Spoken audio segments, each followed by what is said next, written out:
Bank teller throws away. Black CEO's ID moments. Later $7. B. Vanishes. Without a word. Hello everyone. Before we begin today's video, I need your help. We've noticed that the channel is losing traction, and subscribing is one of the best ways you can help us. It's quick, free, and allows us to continue bringing you great content. Your support means everything. Let's keep this channel growing collectively. Where are you watching from? Drop your city or country in the comments below.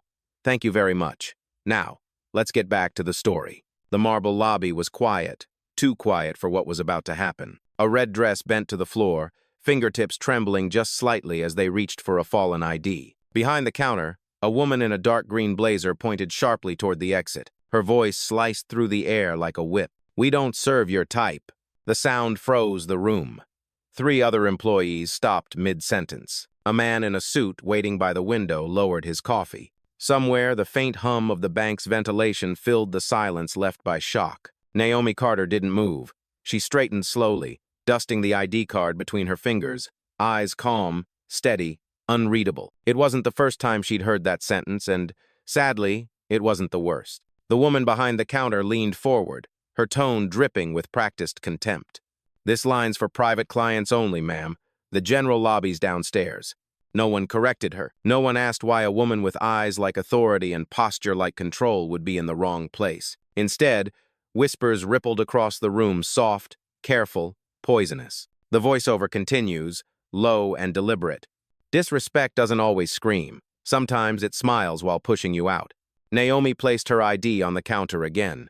"Run it," she said evenly. But the teller only gave a thin laugh.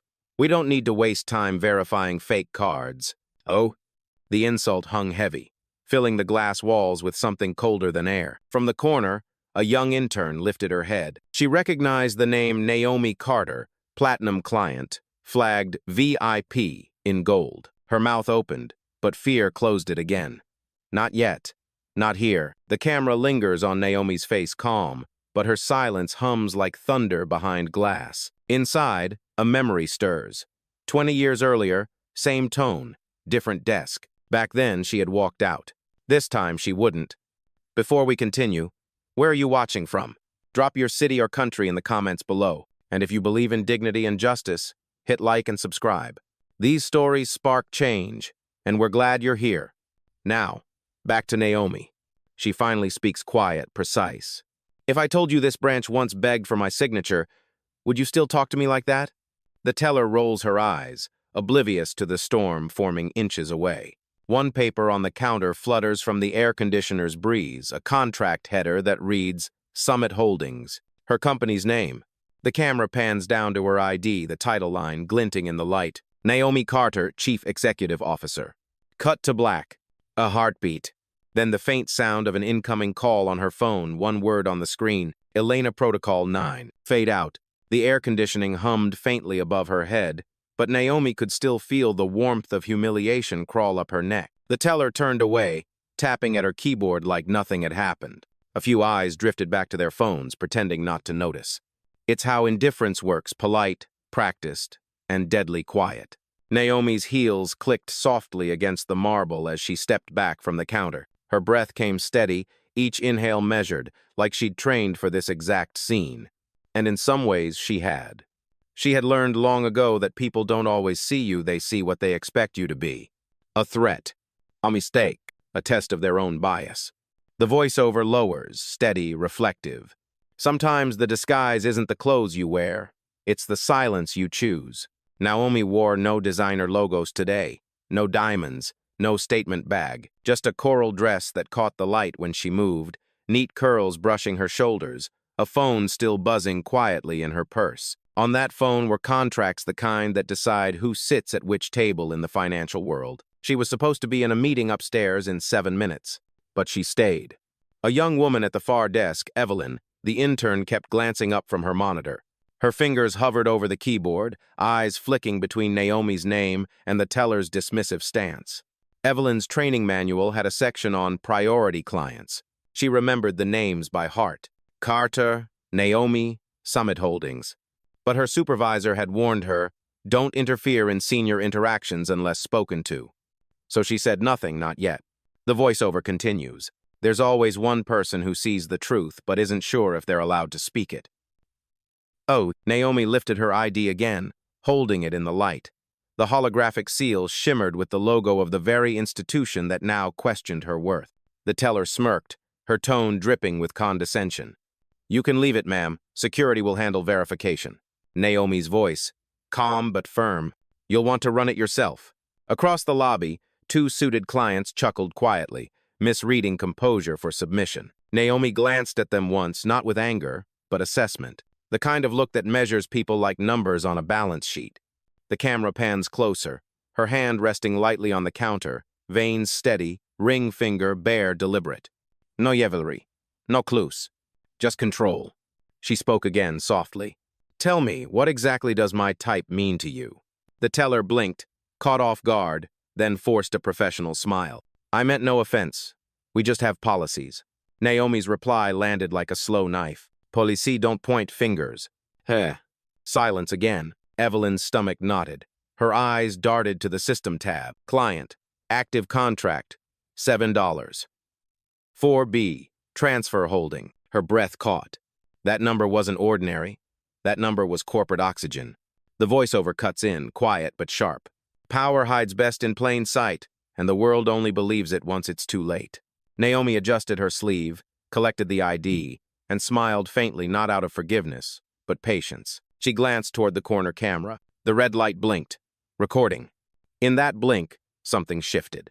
The real story hadn't begun yet, but the clock had. The clock above the teller's counter ticked toward 10:42 a.m. Every second sounded louder now, like the marble walls themselves were holding their breath. The teller, her name tag read Marissa, folded her arms. Ma'am, I've already explained. This counter is for verified clients only. If you insist, I'll have to call security. Ugh. Her voice was honey wrapped around glass, sweet but meant to cut. Naomi didn't flinch. Call whoever you need, she said. Just make sure they understand who's in the room before they arrive. The words lingered like a quiet dare. Across the lobby, the man with the coffee chuckled under his breath. Here we go, he whispered. A ripple of murmurs followed soft laughter, the kind that feeds off someone else's humiliation. Naomi turned slightly, her eyes sweeping the room, not in defense, but in observation. People weren't cruel because they didn't know better. They were cruel because they thought there'd be no consequence. Evelyn, the intern, felt her chest tighten. She knew what the system said, what the teller refused to see. Her hand hovered above the mouse. One click could show the truth, but one word could end her job. The voiceover, calm but cutting. Every injustice starts small. A tone, a glance, a silence too long. Marissa pressed the intercom. Robert, she said, voice flat. Can you come to the front desk? I have a guest refusing policy.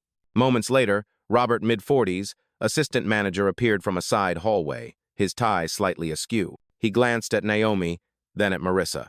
What's the issue? Marissa answered quickly, too quickly. Potential fraud. Unverified ID. She's being uncooperative. Robert's brow furrowed. He looked at the ID, then back at Naomi. Something in her expression unsettled him, stillness that felt like gravity. Ma'am, he started carefully, if we can just verify your account number. Naomi cut him off, polite but firm. You've had that information for 6 years. Robert blinked. I'm sorry? Naomi slid the ID closer again. You might want to check the Summit portfolio files before you say another word. The phrase Summit portfolio made him hesitate. He'd heard it before during executive briefings, mergers, things far above his pay grade. But Marissa's eyes narrowed. This is a waste of time. Security's already on their way. The air changed. Even the background music seemed to fade into a single low note of tension. Naomi exhaled, slow, deliberate.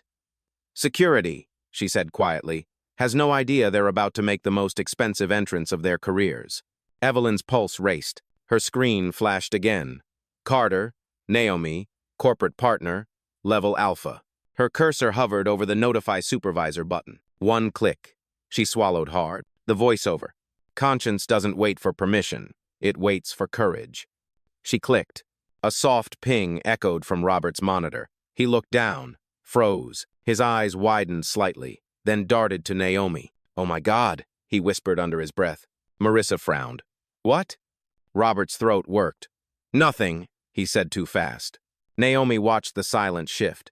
She didn't smile, she just knew. Across the lobby, the doors opened. Two uniformed security officers stepped in, their radios crackling softly. The taller one asked, "Who called this in?" Marissa raised her hand. "That would be me."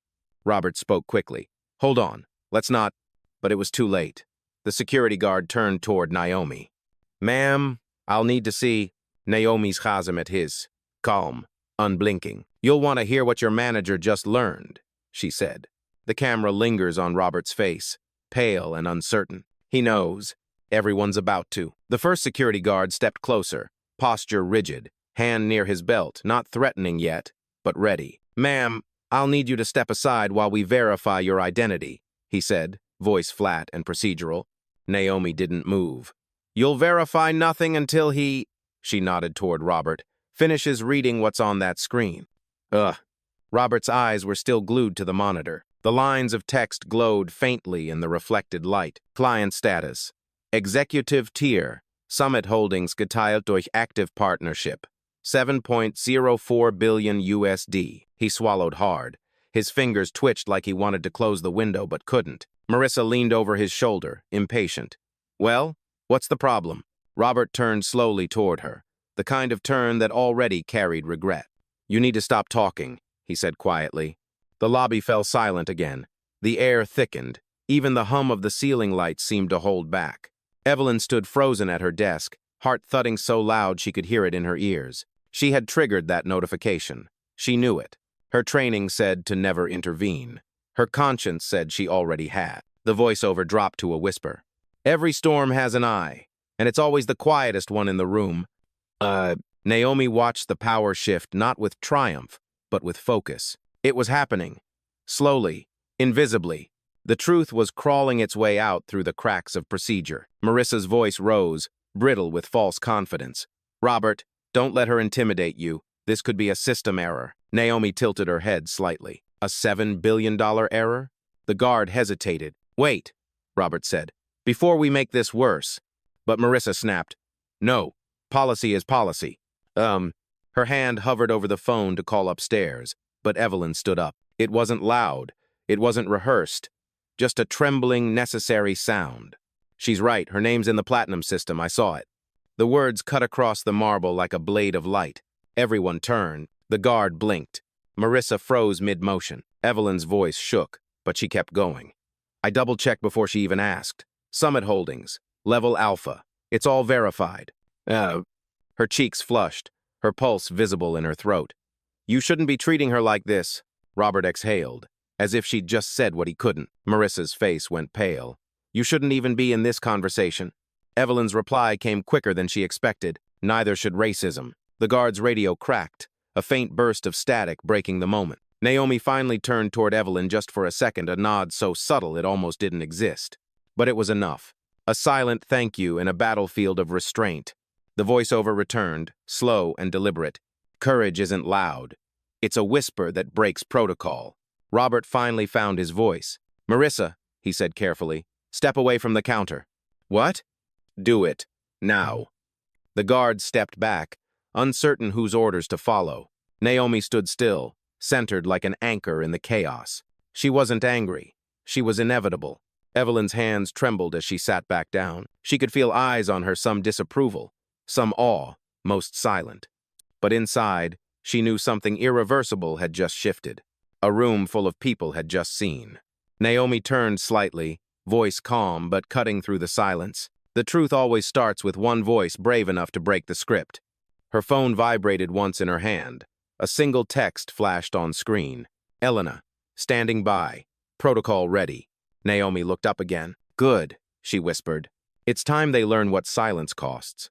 Marissa's composure cracked. "Enough games," she snapped, grabbing Naomi's ID from the counter. "You can't just waltz in here flashing fake credentials." The card slipped from her fingers and hit the floor again. For a moment, it just lay there between them like a mirror of everything wrong with the moment. Naomi looked down at it, then back up. "You should pick that up," she said quietly. Marissa folded her arms. "Or what?" The guard shifted, uneasy. Even Robert took a step back. But Naomi didn't raise her voice. She simply knelt, collected the card, and wiped the edge with her thumb as if removing fingerprints that didn't deserve to be there. You think dignity is something you can drop? The voiceover murmured. But some of us were born knowing how to pick it back up. Evelyn's chest tightened. Her computer screen still glowed with the name Naomi Carter, but no one needed the monitor anymore. The truth was standing right there in orange silk and stillness. Marissa smirked. Security, please escort this woman out. Now. Naomi stood, meeting her eyes. You should stop talking while you still have a position to defend. Robert interjected, voice low but trembling. Marissa, don't... She cut him off. You're just afraid of getting written up again. Then she turned to Naomi with a mocking smile. What's the matter? Can't take being told no for once? Naomi's jaw tensed. The sound around her began to blur chatter, footsteps, the faint ring of a teller's phone all fading under a hum that wasn't there a second ago. It wasn't noise. It was memory. Flashback. 20 years earlier. A younger Naomi, 22, standing in a smaller, harsher bank in Atlanta. Her first commission check clutched in her hand, hope bright in her eyes. The teller different face, same tone, saying, that amount can't be right. Maybe try the branch across town. She had smiled politely, left quietly, cried in her car, and promised herself that one day she'd never need permission to be seen. Back to now. Same walls, just shinier. Same prejudice, just better dressed. Naomi blinked once, the present coming back into focus. Her voice returned calm, controlled. History doesn't repeat itself, she said softly. People do. Marissa rolled her eyes. Oh, please, spare me the lecture. You're wasting everyone's time. Naomi exhaled through her nose, steady as stone. No, I'm recording it. The guard stiffened. You're filming? No, Naomi replied. I'm documenting. There's a difference. Robert opened his mouth again. Miss Carter, maybe we should move this to the conference room. Marissa scoffed. Conference room? For her? That was the breaking point. Not the insult, not the laughter. It was the tone, the way her rolled off Marissa's tongue like a slur. Evelyn stood up again. Stop. The word echoed louder than it should have. Stop talking to her like that, she said, voice shaking but clear. You're embarrassing yourself. All of you. The entire lobby froze. Even the guard's radio went silent. Naomi turned slightly, eyes on Evelyn. Not pity, not surprise, but recognition. Then, slowly, she reached into her purse and pulled out her phone. The screen glowed faintly. Elena. Connected. Her tone was calm, precise, surgical. Initiate Protocol 9. Pause. Yes, this branch. Everyone heard it. Everyone knew something irreversible had just begun. The voiceover. Final line before the fade. Every empire of arrogance ends the same way with a single woman refusing to bow. The call was still connected. Naomi didn't raise her voice, but the words slid through the marble air like a blade made of light. Elena, confirm activation. Full internal audit. Branch 7, downtown. On the other end, the reply came crisp, professional. Confirmed, ma'am. Logging incident under bias protocol. You'll have full visibility in 60 seconds. Marissa blinked, confused. Who the hell do you think you are? Naomi held up a hand, not to silence her, but to dismiss her entirely. That simple gesture stopped everyone. Even the guard's breath caught in his chest. The screen on Robert's desk flickered once, then twice. A new alert appeared. Corporate oversight mode initiated. Robert stepped back, eyes wide. What? What is this? Naomi didn't look at him. Accountability. Huh. The room's energy shifted, a subtle current turning against the very people who had controlled it minutes ago. Marissa laughed nervously. Oh, please. This is some kind of scam. She's bluffing. But the tremor in her voice betrayed her. Naomi's phone buzzed again. Elena's voice came through the small speaker, calm as still water. Live feed from security cameras now routed to headquarters. Audio recording enabled. I've tagged every phrase flagged under discriminatory language. Naomi replied softly. Timestamp it. Already done. The guards exchanged uncertain glances. One whispered to the other, Are we supposed to still remove her? Robert exhaled sharply. No one touches her. Marissa turned on him. You can't just... I can, Robert interrupted, surprising even himself, because this is my job on the line now, not hers. Naomi finally looked at him. At least one of you understands how hierarchy works. Then, to Marissa, her tone sharpened like glass. You wanted to see ID? You're looking at it. Evelyn watched, barely breathing. Her screen mirrored Robert's red banners, alerts, the live audit interface expanding like a digital tide. For the first time, the intern felt like she was inside something historic. The voiceover broke through softly. Power doesn't announce itself with noise. It changes the room without permission. Naomi turned slightly toward the guard nearest her. What's your name? Tyler, ma'am. Tyler, she said evenly. You were just following orders. That's fine. But in the next 2 minutes, you'll want to decide which orders matter. He swallowed hard, nodding before he even understood why. Marissa stammered. You're not supposed to talk to staff like that. Naomi smiled faintly. Staff? She echoed. You mean my staff? A pin could have dropped and echoed for miles. Robert's monitor pinged again, this time louder, an unmistakable corporate tone. He leaned forward, eyes scanning the line that appeared across the screen. Incoming message. CEO Naomi Carter, audit in progress. The words froze him. His head turned slowly toward Naomi, and for the first time, everyone finally saw it. The stillness, the certainty, the authority that no dress code could disguise. Evelyn whispered it before anyone else could. She's the CEO. Marissa's lips parted, but no sound came out. The guards straightened instinctively, as if posture alone might save them. Naomi placed her phone back into her bag with measured calm. Now, she said, eyes sweeping the stunned room. Let's continue our verification, shall we? The camera lingered on her face, serene, unshakable, while the lights above flickered, the system processing its new reality. The voiceover closed the scene. Justice doesn't always roar. Sometimes it logs in, waits 60 seconds, and lets the truth speak for itself. For a heartbeat, no one moved. The only sound was the faint hum of the air vents and the digital pulse of the audit screens flickering across Robert's monitor. Then the words hit like a quiet explosion only the guilty could hear. She's the CEO. It came from Evelyn, but it might as well have come from the walls themselves. The words bounced off the marble, hung mid-air, and rearranged the entire atmosphere of the lobby. Marissa blinked, a faint tremor breaking through her practiced disdain. Excuse me? Naomi turned toward her, expression calm enough to be terrifying. You called me a fraud, she said softly, in the bank my company owns. The guard, Tyler, lowered his hand from his belt. Robert stepped fully aside. Every instinct told them the rules had just changed, and they had. Marissa's lips parted, searching for authority she no longer had. This is a misunderstanding. Naomi's gaze sharpened. No, she said. It's documentation. Her phone buzzed again. Elena's voice carried through the speaker. Ma'am, Corporate Ethics Board is live on the call. They're viewing the feed. Naomi's reply. Keep it running. Robert glanced toward the security camera in the corner, the small red light that now felt like an eye of judgment. He whispered, It's all recorded? Naomi nodded.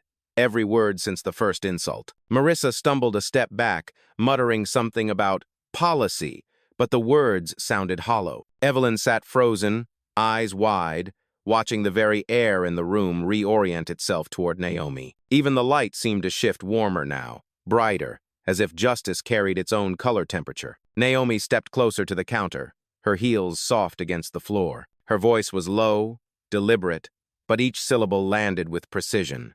For years, I've funded this branch. I've paid for these marble floors, these screens, those cameras, and today, I'm paying attention. The sentence sliced through the silence like thunder after lightning. Marissa opened her mouth, but nothing came.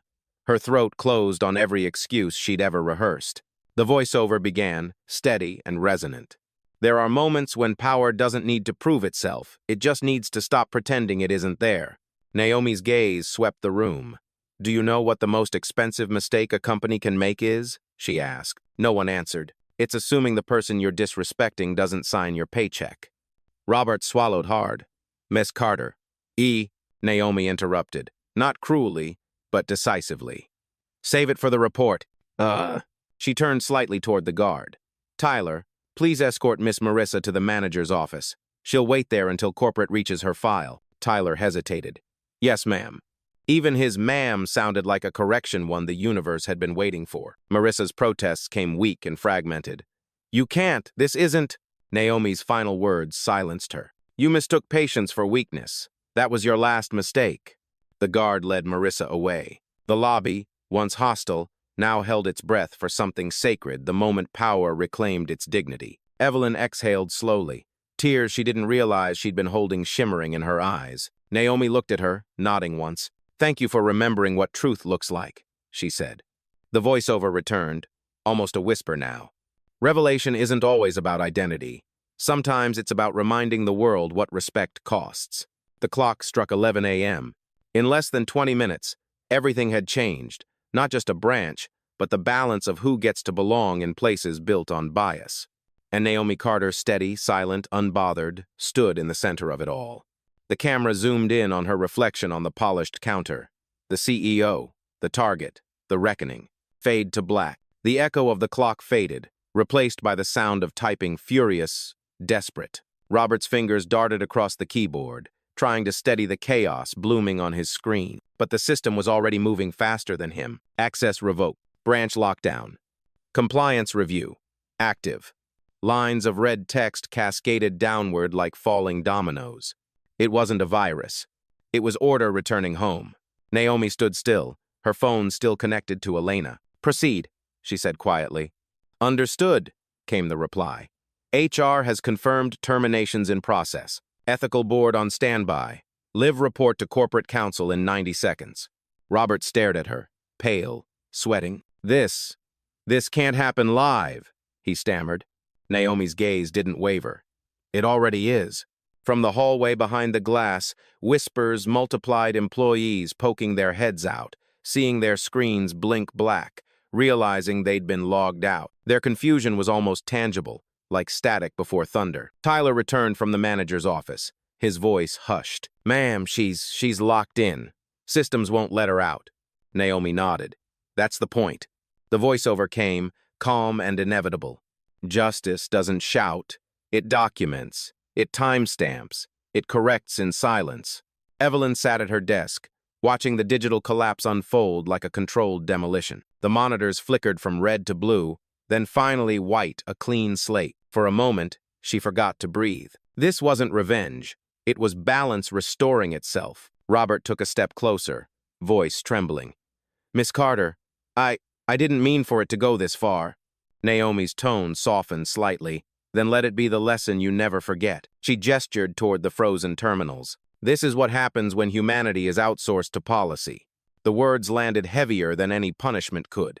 Behind her, the main doors slid open again, a new figure entering, sharply dressed, moving with quiet authority. "Elena Foster," the woman introduced herself, flashing an executive badge. "Head of Corporate Compliance."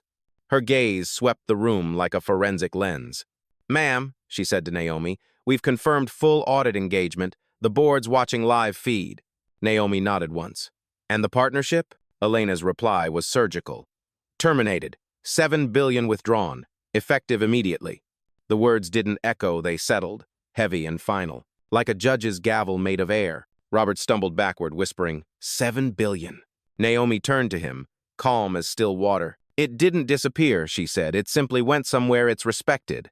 Evelyn covered her mouth, the reality of what she'd witnessed pressing against her chest. This wasn't a meltdown, it was a reordering of truth. Marissa's voice could be heard faintly behind the glass office door, shouting something incoherent: disbelief, apology, fear. No one moved to let her out. The voiceover deepened, low and reverent. "Injustice ends the way it begins, with a choice, and every bystander decides what side of the glass they'll stand on." Naomi looked around one last time, the stunned faces, the blinking monitors, the silence of a room learning humility. Then she picked up her ID from the counter, the same card they had thrown twice. She slid it into her purse and said quietly, "Transaction complete." Elena opened the door for her. As Naomi stepped out, the automatic lights above dimmed not from failure, but submission. Evelyn whispered to herself, barely audible. She didn't raise her voice once. The camera lingered on Naomi walking down the marble steps, sunlight spilling through the revolving doors like absolution. The city roared faintly outside, unaware that somewhere inside a bank, justice had just logged in, rewritten, and signed out. The sunlight outside hit like a verdict, warm, final, unarguable. Naomi Carter stepped into it with the composure of someone who had just rewritten the meaning of power. Behind her, The automatic doors of the bank closed with a soft mechanical sigh. Inside, an empire of arrogance sat silent, blinking, processing what had just happened. She paused at the bottom of the marble steps. The street was alive, cars, voices, movement, unaware that history had just exhaled in the quiet behind her. A breeze lifted the edge of her coral dress, the same one that had drawn disdain just minutes ago. Now, it looked like armor catching the light. The voiceover entered, low and reflective. She didn't raise her voice. She didn't demand respect. She embodied it. And in doing so, she reminded everyone watching silence can roar.